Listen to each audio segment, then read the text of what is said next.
Hindi siya nagbibiro! Papatayin ako nito! Ibaba mo na yung baril mo. Hindi! Sir, may 2 pang bala na titira sa baril niya.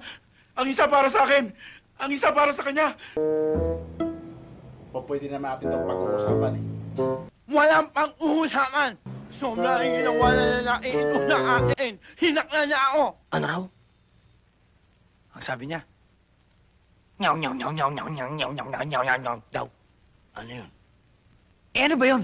Ang ibig niya sabihin, sinaktan ko raw ang damdamin niya. Ah, alam ko na.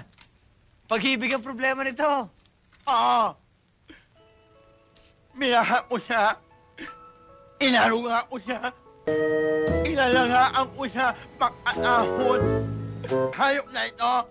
Bakit? Di ba ako rin? Ang luho niya binigay ko. Kung nasaktan ka man, nasaktan din ako.